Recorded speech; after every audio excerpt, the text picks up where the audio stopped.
Bienvenue, messieurs, dames, sur la 97.1, notamment dans l'émission Actu Débat. Actu Débat qui reçoit pour vous Firmet Ekoabo, et c'est donc tous les vendredis.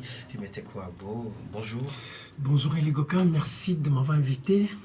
Merci de toujours accepter collaborer avec la rédaction de la Super Radio Métropolis Lomé. Firmet Ekoabo, découvrons la une des journaux parus ce jour, bien sûr, ceux qui nous sont parvenus. L'alternative de Ferdinand a été écrite. Politique, relance du dialogue. Nana Akufo-Addo attendu aujourd'hui à Lomé. Grève dans les hôpitaux, Mustapha Miji Waya dans la diversion. Élysée est toujours dans le même journal. La libération des membres du mouvement Nubweke s'impose. Litige foncier, Agnès Konakwe, le journal écrit Jonathan Fiao au cœur d'une affaire d'usurpation de propriété de la famille Lokotrolo. Forum présidentiel d'un jeune, le grand brouillard, à lire à la page 3 du journal L'Alternative. Le Canard indépendant écrit Dialogue inter-togolais. Nana Akufo-Addo à Lomé aujourd'hui, bien sûr aujourd'hui, ce vendredi. Eh bien, le journal écrit décentralisation, nouvelle commune, la guerre des chefs-lieux. Manifestation à Mission Tové contre la désignation de Corvier comme chef-lieu de Zio de Djene Dakonam. On sera prêt pour le match contre le Bénin. Vous pouvez également lire dans le Canard indépendant de ce jour, Société lutte contre les fake news sur les réseaux sociaux. Le Togo dispose-t-il des moyens?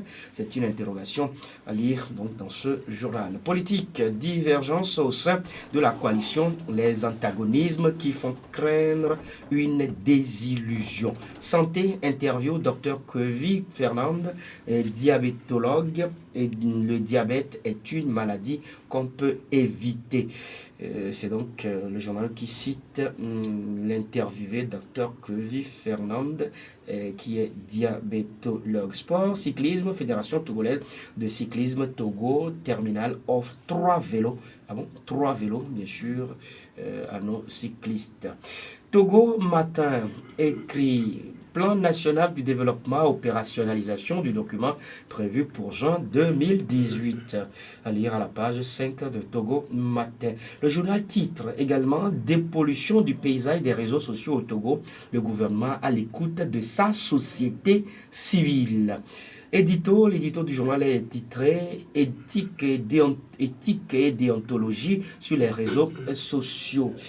Le journal écrit Étranger, Bénin, boucle ferroviaire, Cotonou, Niamey. Talon va confier le projet aux Chinois.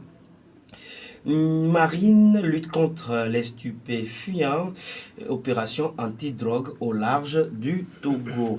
Finance, le Togo prépare son entrée officielle au Fonds Africa 50. Télé-réalité, la deuxième phase du casting de l'émission Beauté Nature lancée, à lire à la page 9. Le tonnerre et crime, dialogue retour annoncé de Nana Akufo-Addo à Lomé. Il y a toujours de l'espoir. Le G5 renvoie dos à dos les protagonistes. Rapport OCDE, examen du bien-être et des politiques de la jeunesse au Togo, état des lieux de l'inclusion sociale et du bien-être des jeunes, à lire à la page 2 du journal Le Tonnerre. L'éveil de la nation de Sam Djobo écrit discours de haine et fausses informations qui mettent en mal la cohésion nationale, réseaux sociaux accusés, levez-vous, à lire à la page 3. Sommet extraordinaire de l'Union africaine à Kigali, le Togo s'engage dans la zone de libre-échange africaine.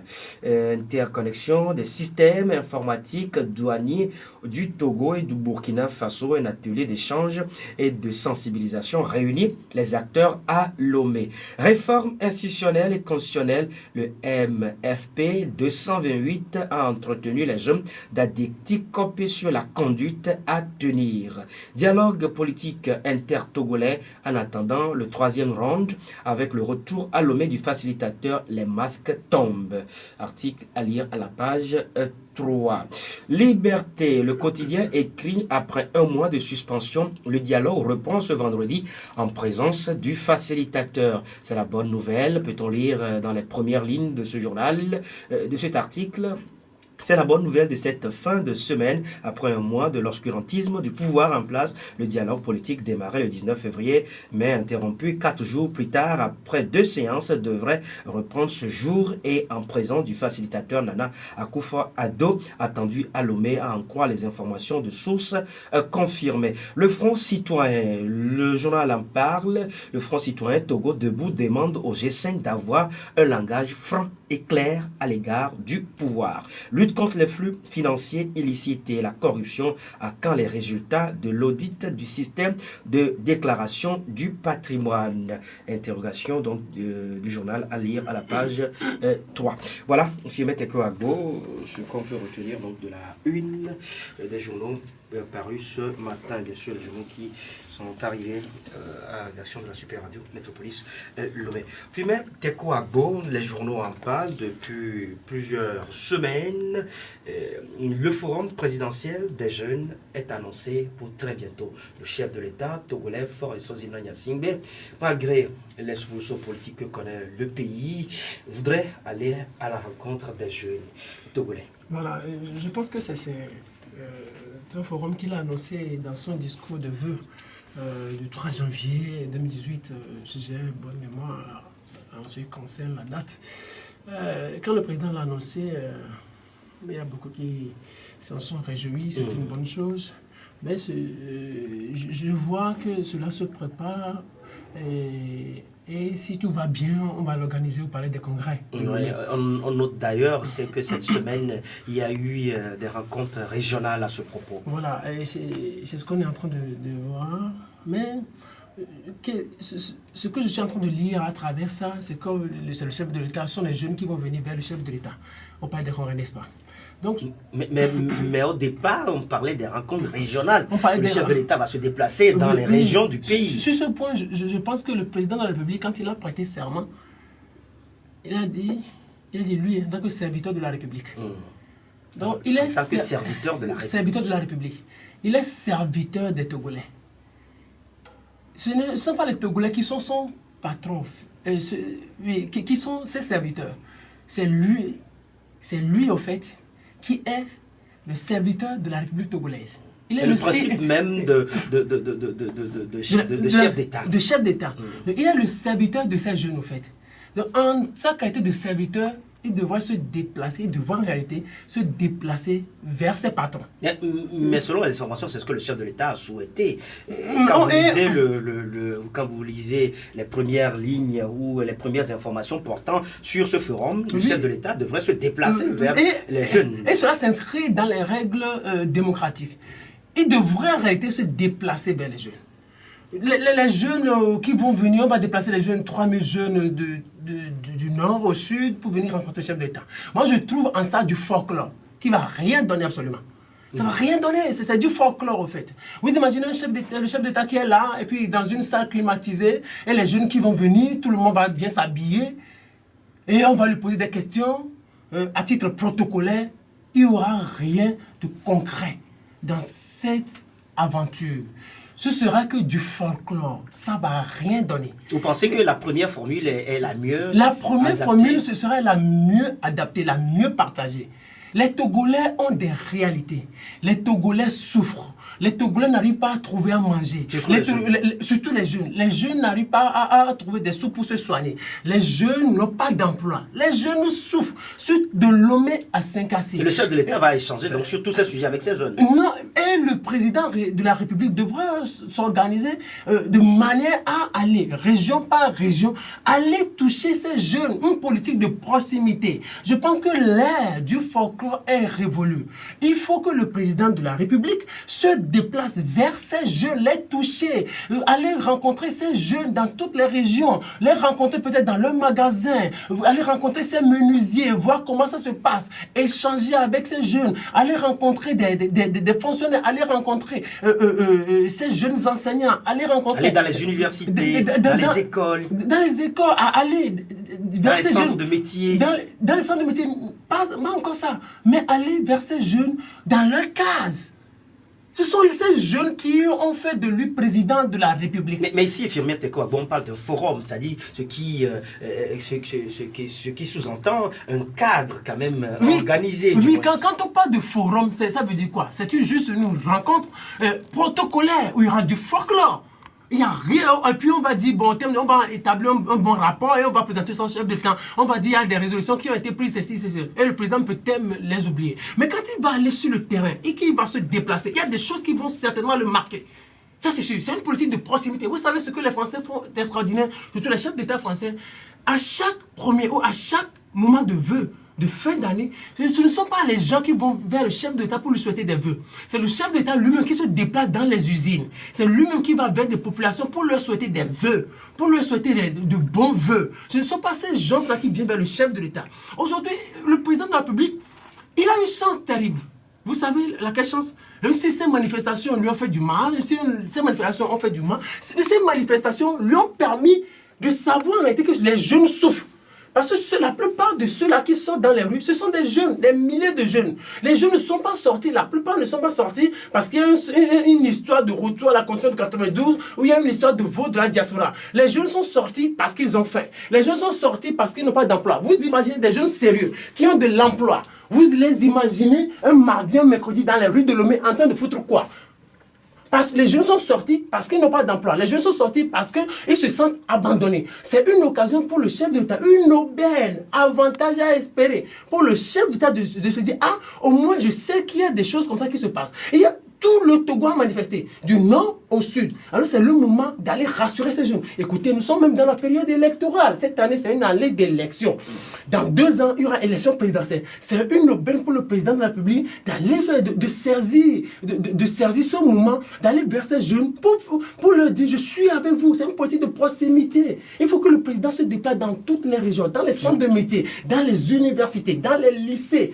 Surtout que ce mandat, il l'a placé sous le sceau du social. Du social, de Lomé. Et malheureusement... malheureusement, non, ça ne donne absolument rien. Au moins ces 2 années-là, le président pourrait se rattraper. Ce qui est en train de s'organiser à Lomé en ce qui concerne le palais des congrès avec une salle bien climatisée, ça ne va rien donner. Ce n'est pas du concret. Localisation est confiée à Mme Victoire Tomega Dogbe, qui est la ministre en charge de la jeunesse. Vous imaginez, Mme Dogbe, qui est directrice de cabinet. Cabinet présidentiel. Pas un directeur de cabinet. Cabinet présidentiel. Vous imaginez cette dame qui est ministre de la jeunesse. Vous imaginez cette dame qui est ministre du développement à la base. Vous voyez, c'est une seule personne. Ce n'est pas 2. Une seule personne. Avec 3 portefeuilles. Avec 3 portefeuilles. Et des portefeuilles les plus ambitieux. La jeunesse, quand on voit... Qui détermine tout l'avenir du tout. Tout l'avenir du tout. Quand on dit la population togolaise est estimée à 7 millions, ça veut dire que les jeunes peuvent occuper jusqu'à 4-5 millions. La population togolaise est jeune. Et donc vous imaginez cette dame qui va laisser le cabinet présidentiel et bien préparer ce forum. Et elle laisse le cabinet présidentiel à qui? Moi, ce que je peux dire, avec cette dame, avec tous ses portefeuilles, avec toutes ses responsabilités, elle risque de devenir incompétente et inefficace. Si elle ne fait pas attention, on va connaître une dame directrice de cabinet qui sera la moins incompétente, la plus incompétente de la République togolaise. Elle a trop de responsabilités, ça ne marchera pas. Vous voyez, parce qu'elle se dit, elle n'a pas de temps, donc, on peut organiser un forum comme ça pour montrer aux Togolais que le président se soucie des jeunes. C'est du folklore, ça ne va rien donner. Il n'y aura rien de concret dans cette aventure-là. Le président de la République, il est le serviteur des Togolais qui se déplace vers les Togolais, qu'il aille toucher du doigt, qu'il aille lui-même voir comment les Togolais ont du mal à se soigner, comment les Togolais ont du mal, les jeunes Togolais ont du mal à manger, comment les Togolais ont du mal à trouver de l'eau potable, comment les Togolais ont du mal à trouver l'électricité pour apprendre ces jeunes-là, comment les jeunes se mobilisent, comment les jeunes souffrent dans les villages avant d'arriver à avoir leur bac, avant d'avoir leur BPC, avant d'avoir leur bac, qui touche les jeunes. Donc, pour conclure, à ce niveau, le président de la République, il a juste une responsabilité. Il a été élu par les jeunes. Il a été élu par les Togolais. Nous avons jusqu'à présent 5 régions du Togo. Nous avons plus de 30 préfectures. Soit il le fait par région, ou soit il le fait par préfecture. Attendez, mais il est là pour ceux-là, pour les Togolais, qui ne disent pas qu'il n'a pas du temps, tout ça.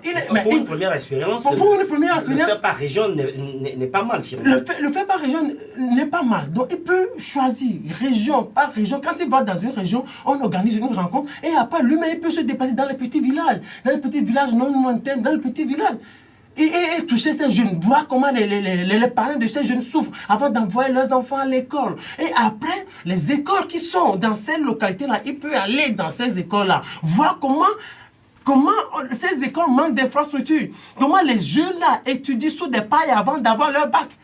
Comment des jeunes étudient et que ce sont les parents qui payent des frais des frais parallèles, des cotisations parallèles, avant que les enseignants ne puissent intervenir dans ces écoles. Comment voir l'habillement de ces enseignants-là, de ces jeunes qu'on envoie pour enseigner dans ces localités-là? Comment ces jeunes-là arrivent difficilement à s'assurer 3 repas par jour? Le président peut le faire. Les universités sont là. C'est une occasion pour le président de la République de visiter les 2 universités du Togo. Et puis aller à l'université de Lomé et après à l'université de Kara, pour que les jeunes puissent avoir la possibilité de lui poser des questions. Regardez, il y a des amphithéâtres. Il y a des amphithéâtres. Emmanuel Macron est venu. Il est venu en Afrique. Ouagadougou. Vous imaginez? Sarkozy est venu en Afrique. Dakar. 26 juillet 2007. Université Cheikh Anta Diop. Sarkozy est venu. Il a touché les jeunes parce qu'il voulait s'adresser à la jeunesse africaine. Il a choisi quoi? L'université. Le président qui est un cadre de jeunes leaders. De jeunes leaders. Des gens là peuvent obtenir des raisonnements logiques. Vous imaginez, quand on va venir ici à Lomé, il y a une petite observation. Quand on va venir à Lomé ici, est-ce que tous les jeunes auront la possibilité de parler leur langue? Alors, il y a des gens qui n'ont jamais mis pied à l'école, mais qui ont des choses sur leur cœur qui voudraient dire au président de la République. Il y a des jeunes Losso, il y a des jeunes Mina, il y a des jeunes Évé, il y a des jeunes Kabié qui ne peuvent pas s'exprimer en français. Mais quand on va les amener ici, au palais de congrès, on va dire non, c'est le président de la République, donc la langue officielle, c'est le français, donc vous êtes tenu de parler votre langue. Donc ça veut dire que c'est des trucs préfabriqués. C'est du folklore, ça ne va rien donner de concret. Que le président se déplace dans cette localité et que les jeunes puissent lui parler dans leur langue. Président, il a mis les 2 problèmes, il dit bah on a mis des quais. C'est authentique, c'est original. Il faut sortir de la politique du folklore. Avec Madame Dogbé, je pense qu'elle a trop de responsabilités. Mais je pense que Monsieur le Président, peut-être vous nous écoutez. Ou peut-être vos conseillers nous écoutent. Extraordinaire affaire. Il faut décharger Madame Dogbé. Elle a trop de responsabilités. C'est trop pour elle. Vous savez, le Togo, c'est un petit pays, mais un pays lourd. Votre cabinet présidentiel est lourd. Elle ne peut pas être directrice de ce cabinet et occuper encore d'autres portefeuilles. Il y a d'autres compétences. Le cumul de fonctions nuit gravement à ce pays. Le cumul de fonctions nuit gravement à ce pays. Il y a d'autres compétences qui pourraient être des ministres de la jeunesse ou ministres du développement à la base. Il y a d'autres compétences. Il y a d'autres Togolais. Vous savez, à lutter contre ça. Si vous dites qu'il y a une minorité qui s'accapare les richesses du pays, c'est ce que la dame-là est en train d'occuper. Ça rentre dans cette logique. Elle va avoir combien de salaires? Alors qu'il y a des jeunes qui ont de la compétence, mais qui cherchent difficilement l'emploi. Ils n'ont pas de l'emploi. Donc, Monsieur le Président de la République, Madame Dogbé, soit vous choisissez, elle occupe votre cabinet présidentiel, ou vous l'enlevez de là, elle occupe soit le ministère de la Justice, ou le ministère du Développement à la base. Elle choisit juste un. Ministère de la Jeunesse plutôt. Le ministère de la Jeunesse. Ministère de la Jeunesse et d'autres Togolais viennent là. Vous avez à lutter contre 2 choses. Vous savez, Monsieur le Président de la République, s'il y a des Togolais qui souffrent aujourd'hui parce qu'il y a de la frustration, il y a de la rancœur, les gens souffrent parce qu'il y a de l'impunité, il y a le cumul de fonctions. Regardez par exemple Fogan Adegno, qui est directeur du port, directeur général du port, qui est responsable de la délégation de Lomé, qui est président du conseil d'administration du CIASU Sylvanus Olympio, alors qu'il y a d'autres Togolais. Monsieur le Président de la République, si vous voulez que le Togo s'apaise, si vous voulez qu'il y ait moins de frustration dans ce pays, si vous voulez qu'il y ait moins de colère dans ce pays, vous avez à lutter contre le cumul de fonctions et l'impunité. Les Togolais, il y a des Togolais qui s'adonnent à la corruption. On parle de 26 milliards, on ne sait pas, on ne connaît pas la suite de ce problème. On a parlé de 600 millions de francs CFA qui ont disparu. Monsieur le Président de la République, vous avez une grande responsabilité, apaiser les Togolais. Si vous voulez gérer votre mandat jusqu'à la fin et peut-être vous présenter encore ou faire ce que vous voulez, Monsieur le Président, vous avez une responsabilité. apaiser les Togolais. Les hôpitaux sont là. Vous pouvez vous déplacer, aller au CHU. Allez au CHU Sylvain Sonipio. Allez dans les centres de santé. Allez au CHU Caran. Vous touchez du doigt les réalités de ces hôpitaux-là. Parce que les gens qui vous envoient des rapports, vous ne savez même pas si ces rapports sont fiables ou non. Vous pouvez aller. Comment on peut dans un hôpital manquer d'eau potable? Comment on peut dans un hôpital manquer d'alcool? Comment on peut dans un hôpital manquer de coton? Monsieur le Président, vous pouvez vous déplacer, aller dans ces endroits-là et vous verrez que le Togo souffre réellement. Parce qu'il me semble que vous ne mesurez pas encore la souffrance des Togolais. Vous avez une grande responsabilité à apaiser les Togolais à travers vos actes. Les Togolais vous attendent dans les régions et non au palais des congrès de Lomé. Firmin Tekouabo, justement, parlant donc, de certains matériels qui manquent au niveau des hôpitaux. Firmin Tekouabo, c'est bien dit tout le temps qu'il y a manque de matériel dans nos hôpitaux, mais selon mes petites investigations tout dernièrement, l'État envoie quand même un certain nombre de matériel de premiers soins. Oui, on parle de dotation urgente. On parle de dotation dans tous les hôpitaux, au fait, c'est comme ça. On parle de dotation urgente. Vous savez, mais il y a des choses qui s'organisent dans les centres de santé.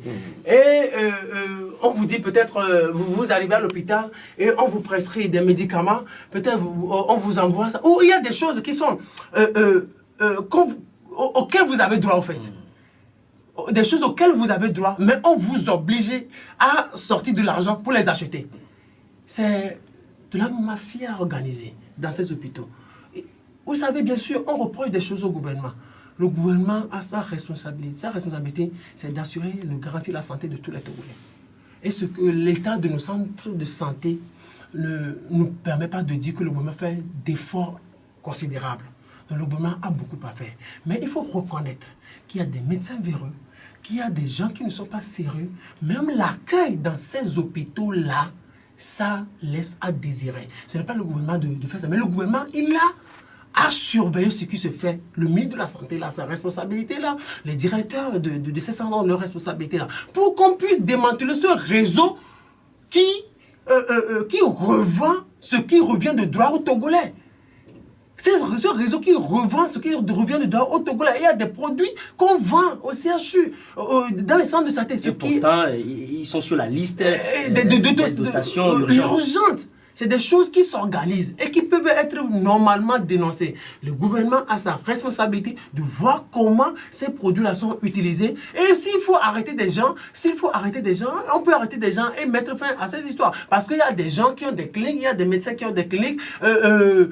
Au lieu de prendre du temps pour s'occuper de ceux-là qui viennent dans les établissements publics, ils disent non, ils sont tellement négligents et envoient ces patients dans leur clinique, ce qui n'est pas bien en ce qui concerne le serment, qu'ils prêtent le serment d'Hippocrate. Et Firmin Tekouabo, ces médecins réclament toujours une meilleure amélioration de leurs conditions de travail et des conditions salariales également. Oui, les conditions, je pense qu'il y a eu un moment, le gouvernement a fait un certain effort. Et aujourd'hui, il réclame toujours des choses intéressantes. Vous savez, j'ai eu à écrire sur une chronique relative au fonctionnement du CHU de Caran. J'ai fait mes enquêtes, il y a beaucoup de choses. Vous imaginez, dans certains centres, dans certaines salles d'opération, c'est avec des torches qu'on fait des opérations. Ce qui est grave et qui porte atteinte à la vie humaine. Ce n'est pas une bonne chose. Mais le gouvernement, il faut, vous savez, il y a ce que j'appelle politique. Quand le président de la République, avant d'être réélu en 2015, est-ce qu'il avait une politique par rapport au domaine de la santé? Donc quand il a une politique, il sait qu'au moins sur le territoire togolais, il y a peut-être 10 centres de santé. Il connaît tous leurs problèmes. Là où il y a manque de matériel, là où il y a manque de personnel, comment l'accueil est organisé, tout ça. Il a toutes ces informations-là. Et il se dit, face à ces problèmes-là, voici ce que je ferai. En termes de responsabilité, voici ce que j'engagerai comme chantier. C'est ceux-là qui manquent, ces centres qui manquent de matériel, je vais apporter ceci. Ces centres qui manquent de personnel, je vais former encore beaucoup plus. À l'université, nous formons combien? Donc, il faut augmenter les choses, il faut faciliter encore la formation. Maintenant, les enseignants, puisque la médecine évolue, le monde évolue à une vitesse incroyable, on peut envoyer peut-être certains médecins encore en France, aux États-Unis, pour aller parfaire leurs compétences et revenir. Est-ce que le président de la République a cette politique-là? Le ministre de la Santé, qui est arrivé là, quelle a été sa politique par rapport à ces centres de santé, par rapport aux conditions de travail, par rapport aux conditions de vie de ces médecins, de ces agents de santé, de ces auxiliaires de santé. Donc, du moment où, en Afrique, il n'y a pas ça. Du moment où il n'y a pas ça, on fait une politique que j'appelle politique de combattage de brèche. C'est comme vous imaginez, il y a une partie du goudron qui s'est enlevée, on a fait une manifestation et il y a une partie du goudron qui s'est enlevée. Après, le gouvernement va dire, allez combattre cette brèche-là. C'est ce qu'on fait en Afrique. On n'a pas de politique sérieuse. Alors qu'il faut attaquer le problème à la racine. Le problème à la racine. C'est comme on dit que dans les prochaines années, on aura 3 centres de santé, 3 hôpitaux, tout ça. De référence. De référence. Oui, c'est une bonne chose. Moi, pour moi, ce sont des politiques. C'est une politique de combattage de brèche. C'est comme on dit, il y a un problème, on construit un hôpital à Moitié. Est-ce que les exigences de Moitié nous permettent de le faire? Est-ce qu'on a fait une étude de terrain? Est-ce qu'on est descendu sur le terrain? Et voilà la conclusion à laquelle on peut parvenir, c'est construire un hôpital à Moitié. Et communiquer à propos. Et communiquer à propos. On dit on va construire des hôpitaux. Pourquoi? Pourquoi on va construire ça? Je ne dis pas que ce n'est pas bien, mais pourquoi on va construire ça? Est-ce qu'on a fait une enquête, des investigations qui nous permettent d'avoir un hôpital comme ça de référence? Voilà. Donc, si on ne fait pas ces enquêtes, si on n'étudie pas le problème minutieusement, on va juste faire une politique de combattant de brèche, les gens vont être mécontents, les gens vont être frustrés, et après, on va les sortir, ils vont descendre dans les rues, et on va dire qu'il n'y a pas de paix. Donc, il faut qu'on soit sérieux dans nos politiques de développement. Sinon, l'Afrique n'évoluerait pas. Eh bien, Firmin Teko Agbo, le dialogue intertogolais reprend aujourd'hui, si tout va bien, ce vendredi 23 mars 2018. Et les protagonistes vont encore se retrouver sous les îles du facilitateur président ghanéen, Nana Akufo-Addo. Firmin, un premier mot. Je pense que je ne veux pas dire que le président ghanéen il est fatigué du problème des Togolais. Parce que, de quoi discute-t-on? De l'avenir du Togo. Non, on ne discute pas de l'avenir du Togo. On serait en train de discuter de l'avenir du Togo, on aurait considérablement avancé. On n'est pas en train de discuter, non, M. Bouka, soyons sérieux. Ceux-là qui discutent, surtout les opposants, ils ne discutent pas de l'avenir du Togo. Tu vois, la Constitution de 92, oui, ça va impliquer quoi? Ensuite, c'est l'avenir du Togo. Mais s'il ne parle pas du vote de la diaspora ou de tout Togolais viendront, il ne parle pas dire, oui, tu vois, il faut un signe de parti. C'est ça l'avenir du Togo? Non. Là, quand on parlerait de l'avenir du Togo, on prendrait peut-être tous les rapports qu'on a vus, tous les tests qui ont été proposés, la CBGF qui a parlé de l'avenir du Togo, le rapport Aouarana qui a parlé de l'avenir du Togo, d'autres rapports, les conclusions du HCO qui ont parlé de l'avenir du Togo, et on aurait ça sur la table, et on discuterait de ça. On dit, au niveau des institutions, il y aurait ceci, au niveau des parlementaires, il y aurait ceci, au niveau des nominations, il y aurait ceci. Le mandat présidentiel limité, et vous faites 2 mandats, après vous partez, le mandat des députés, ainsi de suite. On parlerait de l'avenir du Togo, on serait passé à niveau. Vous pensez que le dialogue manque de la matière? Le dialogue manque de la matière, parce que ceux-là qui vont au dialogue, les opposants ne pèsent pas. La matière qui est aujourd'hui sur la table de discussion à ce dialogue, c'est quand même la Constitution de 1992, version originale. C'est ça que vous appelez matière? C'est ça que vous appelez matière. Si on parlait même de réforme constitutionnelle et institutionnelle, on parlerait de matière. On brandit un truc qui n'existe pas. Peut-être qu'il n'existera jamais. On brandit un truc qui n'existe pas. C'est ça que vous appelez matière. Ça manque de matière. C'est-à-dire, on va à un dialogue de sourds, au fait, où il n'y a rien dedans. Et il n'y a pas de contenu. Il n'y a rien dans ce dialogue-là. C'est pour ça que le facilitateur les appelle au Ghana, ils disent venez après, donc vous partez, ne manifestez pas, donc après je vais contacter le gouvernement, et après je vais redescendre dans le... attendez, ne manifestez pas cette semaine, je vais aller à Kigali, après je reviens. Donc, on s'amuse au fait. Excusez-moi. Parce que ceux-là qui parlent du Togo, ceux-là qui disent avoir manifesté pour l'intérêt du Togo, mais ils ne s'attachent pas à l'intérêt du Togo. Ça relève, excusez-moi, ça relève de la perte du temps et de l'amusement politique. Je pense qu'il y a certains qui sont là, qui savent qu'ils n'obtiendront rien, mais ils s'acoquinent, ils se greffent à ces choses-là. Ils veulent juste perdre du temps et emmerder le pouvoir. Les gens ne sont pas sérieux avec l'avenir du Togo. On serait sérieux avec l'avenir du Togo, on se serait dit, maintenant, vous savez, bon, le régime est là, il faut qu'on ne peut pas la tenance. Bon, ce régime a déjà fait 50 ans, c'est bien. Maintenant, le président qui est là, on ne peut pas passer à les tests qui le protègent. Maintenant, il faut qu'on aille négocier sérieusement pour que dans les 5, les 10 prochaines années, on puisse avoir l'alternance dans ce pays. On n'est pas dans ce schéma-là, on dit retour à contrôle pour. Ça ne donne rien. Ce dialogue-là est vide. Vous imaginez un dialogue. Écoutez-moi, monsieur Goka. Un dialogue. On va à ce dialogue.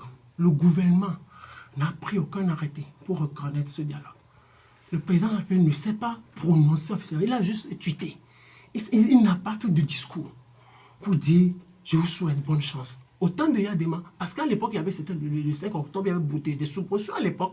Yadema avait parlé et il avait reconnu l'organisation de la conférence nationale. Parce qu'à l'époque, c'était chaud. Ici, vous savez pourquoi le gouvernement n'a pas fait ça? Parce que le pays fonctionne normalement. Le gouvernement se dit qu'il n'y a pas de crise. Le président se dit qu'il n'y a pas de crise. Il y a des gens qui... Le président a parlé de crise à Tchévier. Oui. Quand on parle de crise, ce n'est pas en réalité une crise vraiment politique. Par exemple, si on se trouverait dans une situation où on organise des élections présidentielles et le président de la République, il a perdu, tout le monde le reconnaît, et il veut s'accrocher au pouvoir. Il y a des manifestations, la communauté internationale parle. Mais il n'y a pas de ces choses-là. Donc le président se dit, bon, il y a des gens qui veulent parler. Non, on leur donne la chance de parler. Et on les malmène. Vous savez, j'ai lu avec attention ce que la coalition a dit l'autre fois. Je pense que vous avez cette phrase.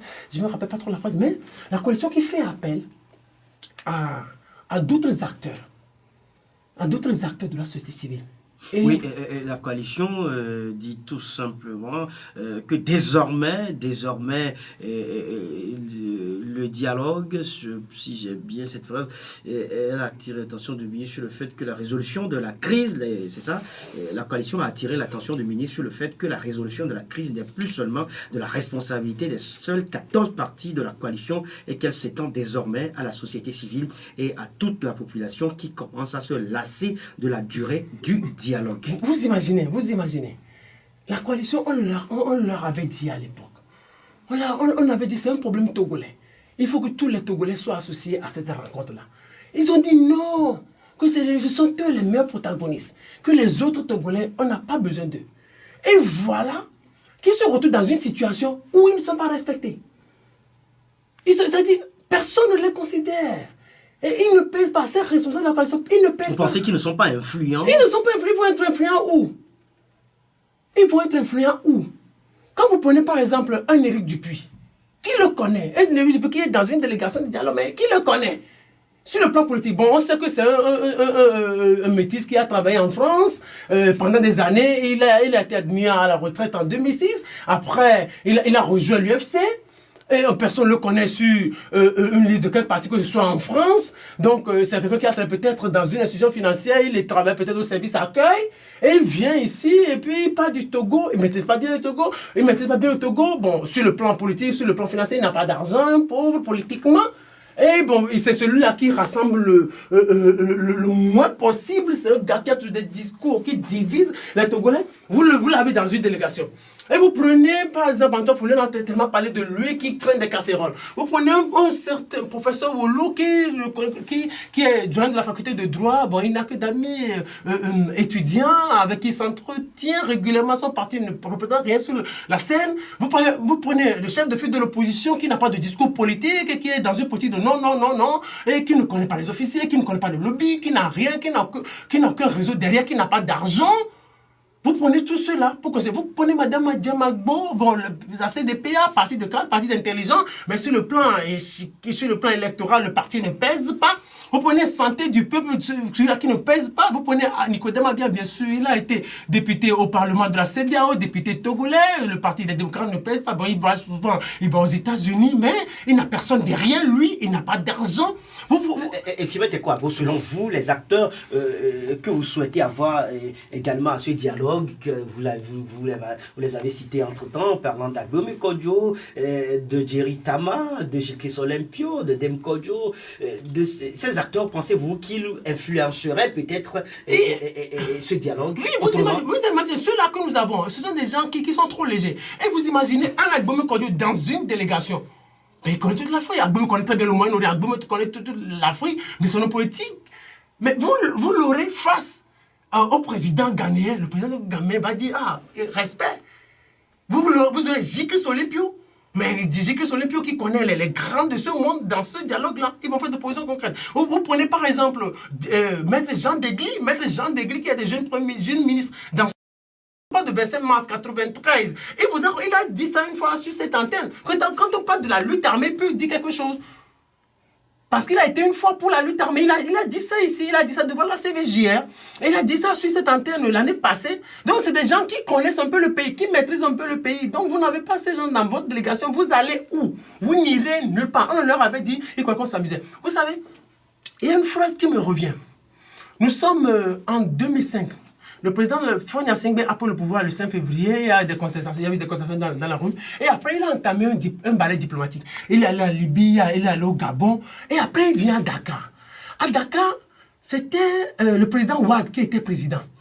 Vous savez ce que le président togolais allait faire à l'époque? Il allait chercher du soutien pour dire il y a des contestations dans la rue, les gens veulent que je démissionne. Vous savez ce que Ouad lui a dit? Les Togolais oublient. Les opposants ne doivent pas oublier ces phrases-là.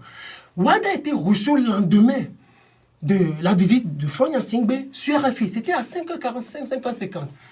Et Christophe Babouvier lui posait cette question-là. Le président togolais est venu vers vous. Qu'est-ce que vous lui avez dit? Vous savez ce que Ouad dit? Ouad dit, il est venu chez moi, nous avons discuté. Mais je lui ai dit, pourquoi il ne veut pas démissionner? En 2005, il dit, pourquoi il ne veut pas démissionner? Vous avez l'argent, vous avez l'armée, vous avez des soutiens. Démissionnez. Vous démissionnez et après, vous vous positionnez aux élections et vous allez gagner.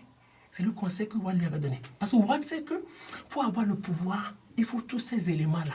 Il faut l'argent, il faut l'armée, il faut des soutiens. À l'époque, ça m'avait choqué. On était encore très jeunes, mais j'ai gardé cette phrase-là jusqu'à présent.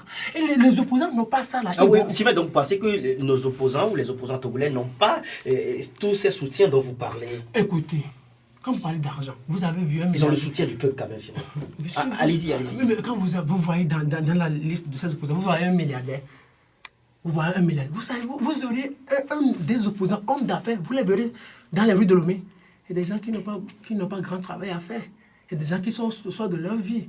Ils n'ont aucune compétition par rapport à la vie. Et vous les verrez milliardaires, vous les verrez dans la rue. Ils n'organiseraient jamais 4 jours de marche. Vous les verrez, ces opposants, la C14, seraient des hommes d'affaires. Ils n'organiseraient jamais, même un seul jour de manifestation. Jamais. Parce qu'ils n'ont rien à faire. Ils ne maîtrisent pas le business. C'est pour cela qu'ils s'adonnent à ça. Vous imaginez, Ouad avait dit ça à Faure Gnassingbé. Vous savez, les opposants, quand je dis qu'ils aident le régime à s'enraciner, vous n'êtes toujours pas d'accord avec moi. Mais je vais vous le démontrer encore. Si ces opposants continuaient comme ça, la logique, la Faure Gnassingbé pourrait dire, moi j'ai déjà fait 3 mandats. Écoutez bien, j'ai déjà fait 3 mandats. En 2020, je ne me présente plus, je me retire, et on va organiser les élections, les opposants vont organiser les élections, on va faire les réformes électorales, et on fait venir un autre de UNIR, qui vient et qui se positionne. Il va gagner. Parce que le pays, le régime a la machine électorale dans sa main. Il va gagner. Il faut sortir l'argent, ils vont gagner. Maintenant, celui-là peut-être, il a fait 5 ans. Faure Gnassingbé peut se dire, bon, il fait 5 ans, on fait à la Poutine. Je reviens. Je fais encore 2 mandats. Lui va se retirer. Peut-être non, Gnassingbé viendra. Si ces opposants n'arrivent pas à négocier l'avenir politique de ce pays, s'ils n'arrivent pas à négocier la tendance politique dans ce pays, ils vont aider le régime Gnassingbé à encore faire 50 ans au pouvoir.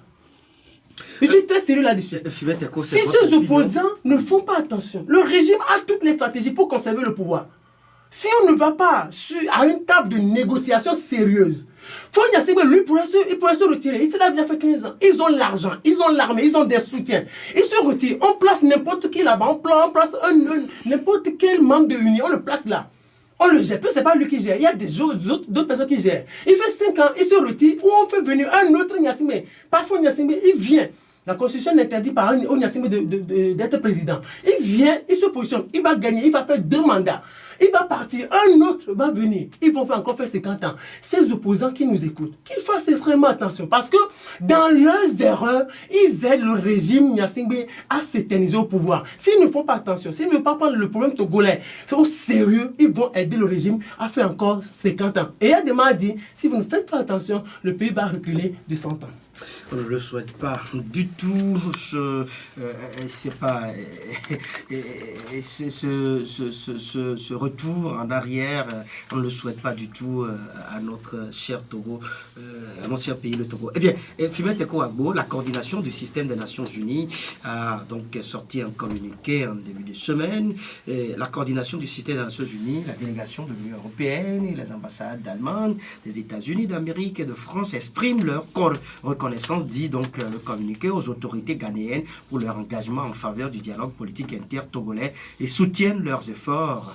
La communauté internationale dit avoir constaté néanmoins les difficultés auxquelles font face les acteurs impliqués dans ce dialogue inter-togolais. Ce qui nous intéresse ici, c'est que la communauté internationale dit donc inviter les deux protagonistes à respecter les engagements pris dans le cadre de la préparation et du déroulement des premières séances du dialogue inter-togolais qui a débuté le 19 février, à dépasser les positions de principe et à s'engager sans délai dans l'intérêt de tous les Togolais dans une discussion de fond sur les questions constitutionnelles et électorales afin de parvenir à un accord sur les réformes dans le respect de l'état de droit et des dispositions légales et constitutionnelles en vigueur. Si nous arrêtons sur cette première partie, le communiqué parle de dépassement des positions de principe.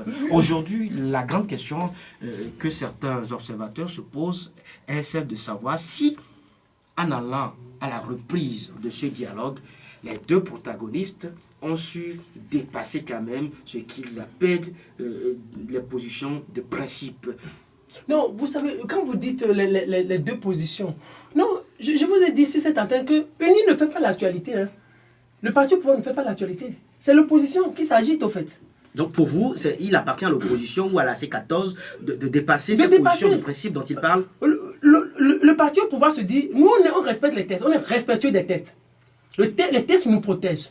Et vous dites non, c'est 14, c'est 92, si ceci, cela, tout ça. Si on n'a pas ça, si on ne dépend, des fois, on ne sait, jusqu'à présent, on ne maîtrise aucune règle qui interdise à Faure Gnassingbé de se représenter en 2020. Ou il n'y a aucune règle qui demande à Faure Gnassingbé de quitter le pouvoir. La légalité est du côté du pouvoir. La légalité est du côté du pouvoir. Donc c'est pour ça que le pouvoir s'agite moins. Donc c'est l'opposition qui s'agite au fait. C'est l'opposition qui brandit son truc de principe en disant c'est ça ou rien. Et donc pour vous, il appartient à l'opposition de dépasser donc cette position. Et il appartient à l'opposition de nous dire exactement ce qu'elle veut. Parce que c'est que c'est... Mais l'opposition l'a exprimé, firmement. C'est que la Constitution du 92, version originelle. Monsieur Goka, écoutez-moi s'il vous plaît. L'opposition sait que ce qu'elle demandait est irréaliste. Les chefs d'État le l'ont dit, Écoutez, quand ils sont allés au Ghana, qu'est-ce qu'on leur a dit finalement? On leur a dit, mais cette histoire-là, aucun chef d'État ne vous suivra. Dans votre démarche, dans votre méthode, ça n'existe pas, ça n'existera pas. Nous ne sommes pas dans une... C'est ce que le président Ghana leur a dit. Nous ne sommes pas dans une crise. Tout récemment, quand ils étaient à Accra. Vous avez eu les infos? Oui, j'ai eu les infos.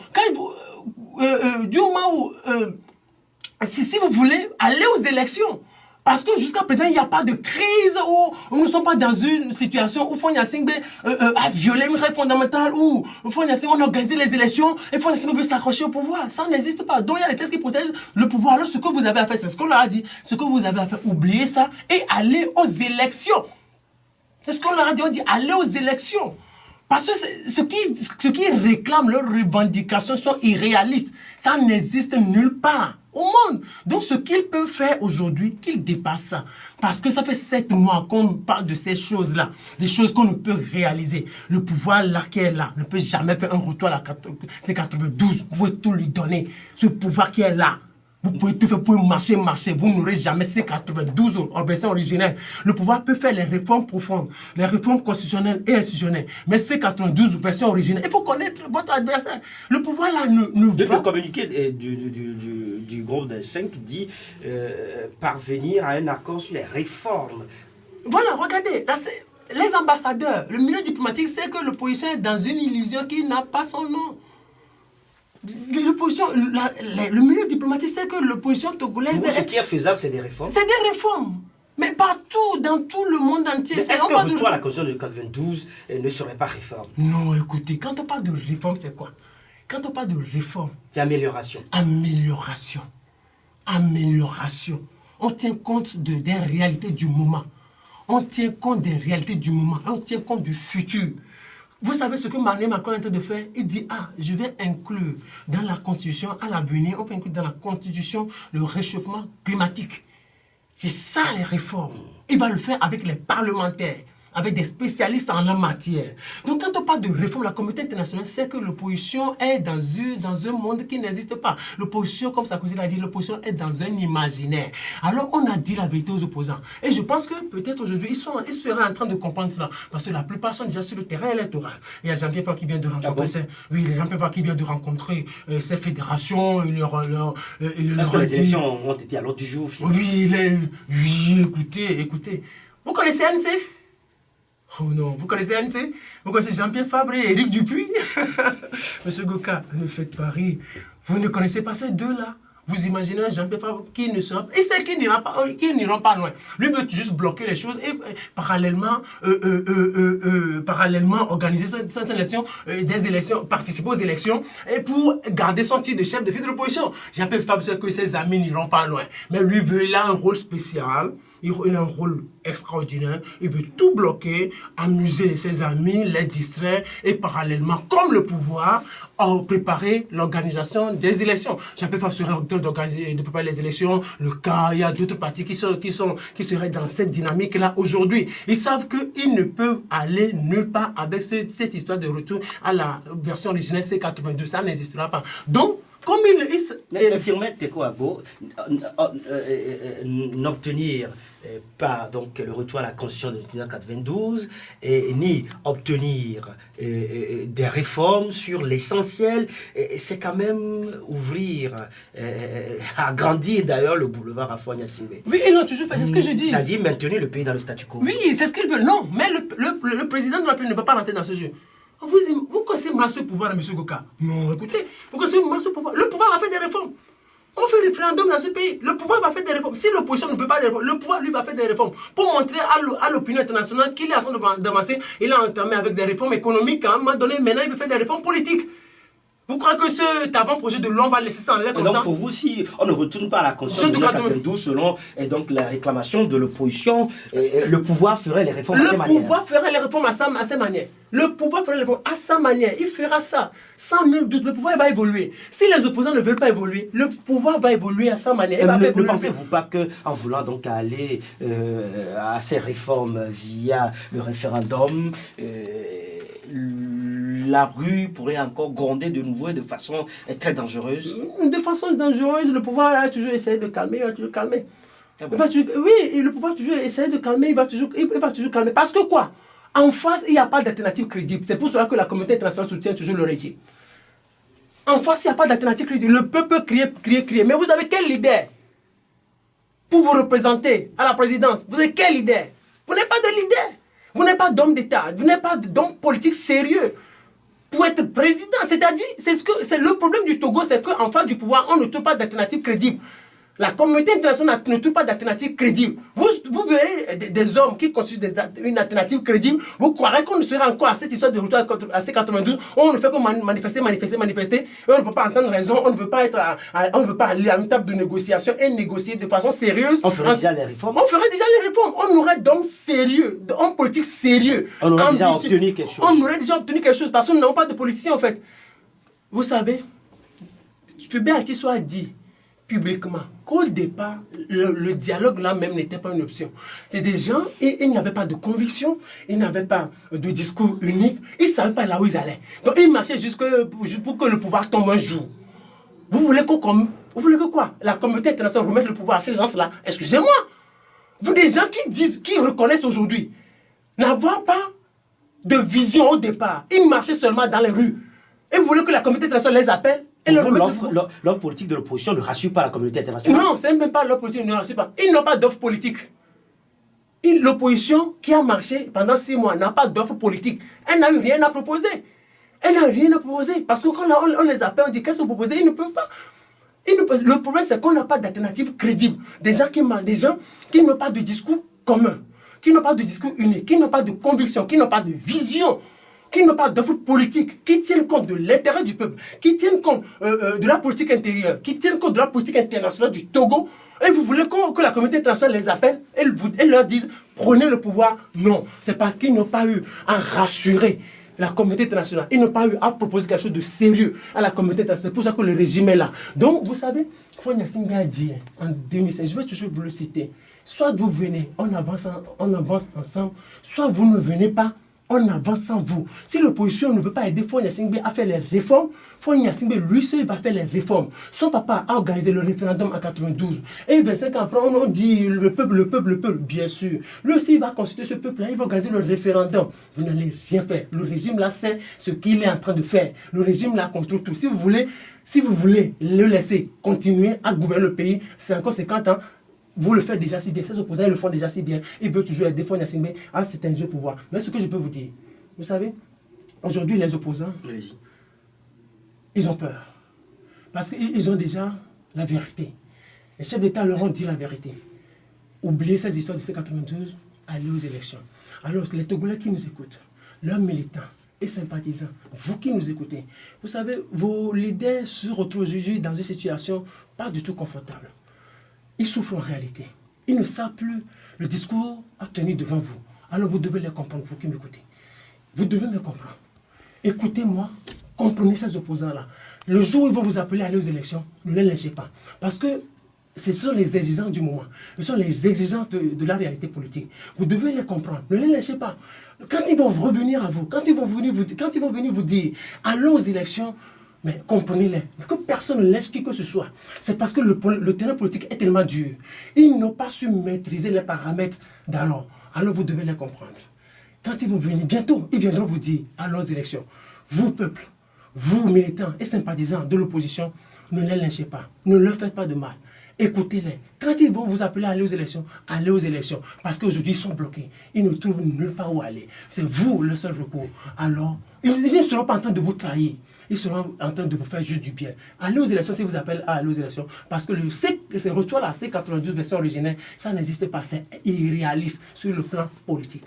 Quelqu'un dira que c'est l'effet typique qui a amené donc toute l'opposition togolaise à aller dans cette direction. Oui, ils sont tombés, avec retour à la Constitution. Ils sont tombés dans le pied de Tikpi. Jean-Pierre Favre qui était à l'étranger, Tikpi qui organise son truc, il ne savait pas de quoi il s'agissait, il est venu, puis il organise des manifestations de rue, et les professeurs rentrent dedans, et après, on dit, mais on va faire comment pour retourner à la C92, il n'arrive pas à trouver de mécanisme, aussi grand juriste qu'il soit. Ça veut dire, Tikpi les a emballés, et aujourd'hui, entre eux et Tikpi, ça ne va toujours pas, parce que Tikpi seul sait ce qu'il a dans sa tête. Vous savez, et ça veut dire, nous avons 3 hommes dans ce pays aujourd'hui. Il y a Tikpi qui n'arrive pas à dire exactement ce qu'il a dans sa tête. Vous pensez? Tikpi n'arrive pas à dire exactement ce qu'il a dans sa tête. Entre-temps, il a parlé encore d'intervention militaire. Il n'arrive pas à dire exactement ce qu'il a dans sa tête. On ne sait pas exactement là où il va. On était ici, il a surpris avec le 19 août. Ce monsieur, on ne sait pas exactement ce qu'il a dans sa tête. C'est pour ça que je n'arrive pas à parler de lui. Parce que je n'arrive pas à mettre, j'analyse, mais je n'arrive pas à trouver exactement ce qu'il prend dans sa tête. Mais il y a encore deux beaux gars qui n'arrivent pas à dire publiquement exactement ce qu'ils ont dans la tête. C'est Jean-Pierre Favre et Éric Dupuy. Ces deux-là, quand vous les avez dans votre délégation, vous n'irez nulle part. Eux, les deux, seuls savent exactement ce qu'ils ont dans leur tête. Quand vous les avez avec vous, ils vont vous embourber et après, ils vont vous livrer à la bendite populaire.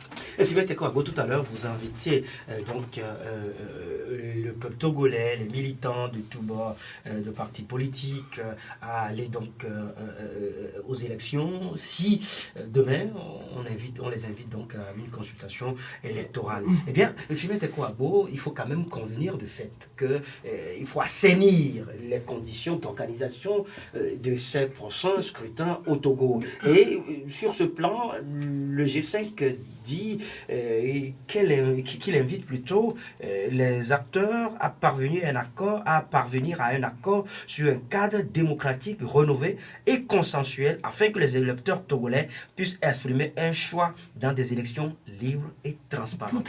Voilà la grande problématique au Togo, élections libres et transparentes. Oui, pour les diplomates, on ne peut résoudre cette crise qu'à travers les élections. Donc ce que l'opposition devrait faire aujourd'hui, à 10h, quand ils vont rencontrer le médiateur, ce qu'ils pourraient faire, c'est d'engager les réformes électorales pour assainir le milieu des élections. pour tout assainir, les réformes électorales, pour tout assainir, qui commencent par là et que le pays évolue, qui commencent par là, les réformes électorales, parce qu'on va organiser les élections, le pays, on ne peut pas plonger le pays dans un vide juridique qui n'existe pas, qui n'a pas de nom. Donc on peut organiser les réformes électorales, que l'opposition quitte les autres tableaux et qu'elles soient encore encore plus sérieuses en parlant de réformes électorales. Je pense que c'est ça même qui va un temps soit peu apaiser les frustrations, apaiser les colères dans ce pays. Fimete Kouagbo, vous parlez de réformes électorales. Ces réformes ne sont toujours pas faites et pourtant la machine électorale, la CENI, est en marche. Non, vous savez, nous sommes dans un État. Il y a des tests qui régissent le fonctionnement des institutions de la République. Ces tests sont là. Donc on n'a pas bloqué le fonctionnement de ces tests-là. Donc ces tests-là, donc la CENI est légale. La création de la CENI s'est inspirée des règles qui régissent le fonctionnement de l'État. Donc, c'est tout à fait normal que la CENI fonctionne. Donc, le jour où on va encore faire des réformes, la CENI aussi, le fonctionnement de la CENI va encore s'en inspirer. Ça, c'est obligatoire. Eh bien, Fimete Kouagbo, l'ancien président français Nicolas Sarkozy, a été auditionné depuis plus de 24 heures à Paris au sujet des soupçons de financement illicite autour de sa campagne de 2007. Au micro de la première, le rédacteur en chef de Mediapart qui a révélé une partie de cette affaire, cette éclaboussante affaire, Edoui Plenel, explique qu'il n'est pas étonné par cette audition. On s'attendait, disait-il, à ce que les policiers et juges d'instruction confrontent l'ancien président de la République à tous les éléments qu'ils ont rassemblés. Nicolas Sarkozy, rattrapé par son passé. Oui, Nicolas Sarkozy, rattrapé par son passé. Vous savez, en politique, c'est un chef d'État. Hein. C'est un ancien chef d'État. On dit le président Nicolas Sarkozy, c'est ce qu'on dit toujours. Vous savez, dans cette aventure-là, ils ont un traitement spécial. Mais vous savez, le problème, au fait, ce n'est pas ce que nous voyons dans le physique. Ce n'est pas ce que nous voyons. Vous savez, dans le milieu des réseaux politiques, il y a quelque chose. Quand on vous soutient et quand vous remet un cahier de charge, vous avez obligation à respecter à la lettre le cahier de charge. Sarkozy est en train de subir ça aujourd'hui parce qu'il a été têtu à un moment donné.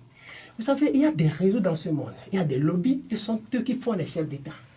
Et quand il y a des guerres, ils viennent, ils se réunissent, ils envoient un candidat et c'est ce candidat qui sera élu. C'est comme quand il y avait Bush était venu faire la guerre, maintenant il fallait envoyer un pacificateur qui était Barack Obama. Maintenant, on voulait se débarrasser de Kadhafi, il fallait envoyer quelqu'un. On a envoyé Nicolas Sarkozy. Mais Sarkozy avait juste un mandat à faire. Il fait ce mandat, on lui disait de ne pas se représenter. On dit, tu dégages Kadhafi. Et maintenant, lui, il va un peu loin. Il dégage Kadhafi et Kadhafi est mort. Donc sa mort pèse sur sa conscience en réalité. C'est une erreur qui comme. Et puis on lui dit, ne va plus à la présidentielle 2012. Il s'entête. Donc il s'est embourbé. Il a désobéi à des règles de ses responsables. C'est pour cela qu'on est en train de le malmener. Que les gens ne se disent pas non, la France. Non, il y a d'autres choses dans les coulisses. C'est ce qu'on a dit aussi à. Puisque les mallettes ont sillonné bien avant. Les mallettes ont sillonné. Non, écoutez, Sarkozy a pris combien Mais Sarkozy a pris combien? Parce que les chefs d'État du temps, il y a des mains de bongo envoyés en France. Non, Sarkozy a pris combien? Sarkozy n'a rien pris. 50 millions d'euros. Ça fait combien? Mais il y a beaucoup d'autres. Vous voulez qu'on vous dise ce que Hollande a pris, lui? Non, il y a d'autres choses. Mais c'est qu'il a désobéi à des règles, à des principes de départ, c'est tout. C'est ce qu'on a dit aussi à François Fillon. On a dit à François Fillon, les lobbies lui ont dit, monsieur, vous ne vous représentez pas, on a déjà choisi notre candidat qui est Emmanuel Macron. Il s'est entêté, après on dit, comme tu t'entêtes, on va sortir ton affaire de Penelope Gate. On dit, tu as créé des emplois fictifs et tout ça. Et on a créé ce truc-là pour le faire partie. C'est la même chose, pour conclure cette partie. Vous savez, avant que Sarkozy n'arrive, on avait choisi Sarkozy. Et il y avait Dominique de Villepin aussi, qui était secrétaire général de l'Élysée, qui était devenu Premier ministre, qui voulait aussi être candidat en 2007. Vous savez avec quoi on l'a tué? On l'a tué avec le référendum du 29 mai 2005. Et on l'a tué aussi, tenez-vous bien, avec un contrat qu'il a préparé, contrat premier embauche. Avec ce contrat, les Français sont descendus de la rue et c'est là qu'on l'a décrédibilisé et on a positionné Sarkozy. Vous savez, la politique, ce n'est pas ce que nous voyons. Vous savez, c'est des affaires de coulisses, des affaires d'argent. Donc, quand vous ne respectez pas vos accords de départ, on vous humilie. Si Fonya Singbe est là parce qu'aujourd'hui, il respecte les accords de départ. Le jour où il va désobéir à la communauté internationale, on le fera partie. Eh bien, c'est votre analyse, Firmin Teko Agbo. Merci donc d'avoir accepté de débattre de tous ces sujets de l'actualité nationale et internationale avec nous. Merci beaucoup, Eligoka Adokano. Le fils du père, c'est ça? Bien sûr. Le fils du père, merci aussi à tous ceux qui nous écoutent. Je sais que les gens vont nous critiquer, mais c'est normal, nous sommes en démocratie. Les critiques tombent déjà sur les réseaux sociaux. Les critiques tombent déjà, c'est normal. Moi, je ne suis pas là pour débattre, je ne suis pas là, mais je suis là peut-être pour jouer un rôle en quelque sorte de pédagogue, pour dire un peu comment ça se passe. Moi, nous sommes contre personne, nous ne sommes pas contre le pouvoir ni l'opposition. Nous voudrons un Togo plein d'avenir. Nous aimons ce pays et nous voudrons que ce pays évolue. Nous avons un attachement particulier à ce peuple parce que ce peuple a beaucoup souffert. Donc il ne faut plus contraindre ce peuple-là dans la rue. Il faut que le pouvoir lutte contre l'impunité, contre le cumul de fonctions et que le pouvoir engage des projets sérieux pour contribuer à l'avenir ou au développement de ce pays. Il faut que l'opposition soit réaliste et travaille à devenir une alternative crédible afin de pouvoir garantir la tenance dans les 5-10 années à venir. Merci à vous, Firmin Teko Agbo. Merci à toute l'équipe de la rédaction. Merci également à vous qui nous avez suivis ici sur la Super Radio Métropolis Lomé. Merci donc à Rapid Débat pour l'assistance technique au micro. Les Klingoka. Donc à nous, c'est bien moi. Au revoir et prenez très bien soin de vous. La vie est une chance, mieux une grâce.